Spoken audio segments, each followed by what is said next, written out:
में सिर्फ 500 रुपए में गुलाम बिक रहा था। इतने में एक अमीर आदमी का वहाँ से गुजरना हुआ। आदमी ने सोचा सिर्फ 500 रुपए में गुलाम बिक रहा है, इतना सस्ता, चलो खरीद लेता हूँ। वो गुलाम के पास गया और पूछा कि तुम इतने सस्ते में गुलाम कैसे बेच रहे हो, कामचोर है क्या? गुलाम का मालिक बोला बिल्कुल कामचोर नहीं है, बहुत मेहनती है, सारी खूबियाँ हैं, बस इसमें एक ऐब है, ये कभी कभी चुगली कर देता है।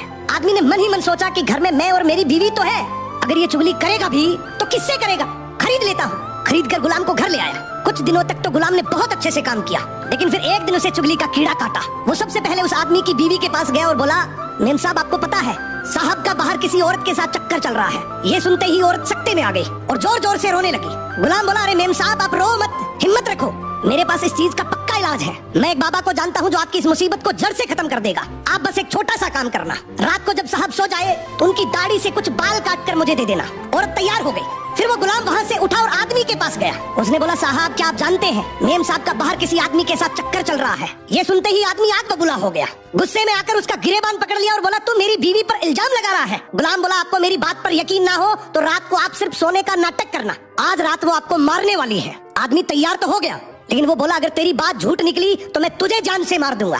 रात हुई, आदमी ने सोने का नाटक किया। उधर उसकी बीवी जैसा गुलाम ने कहा वैसा करने लगी। रात के 3 बजे हाथ में कैंची लेकर जैसे ही उस आदमी के पास पहुंची, आदमी तुरंत जाग गया। अब इस आदमी के दिमाग में गुलाम की बात तो चल ही रही थी। गुस्से में उसने अपनी बीवी को पकड़ा, हाथ में से कैंची खींची और आओ देखा ना ताओ, उस कैंची को उस औरत के गले में खोप दिया। औरत वहीं मर गई। जब औरत के परिवार वालों को ये बात पता चली तो उन्होंने इस आदमी को मार दिया। और जब आदमी के परिवार वालों को ये बात पता चली तो दोनों परिवार आपस में ऐसे भिड़े कि दोनों परिवार पूरी तरीके से खत्म हो गए। इसलिए कहते हैं शरीर में घुले जाने वाले जहर का तो फिर भी इलाज है, लेकिन कान में घुलने वाले जहर का इस दुनिया में कोई इलाज नहीं है। ये एक ऐसा जहर है जो नस्लें बर्बाद कर देता है। सो सुनी सुनाई बातों पर बिना जाने कभी भरोसा मत करो।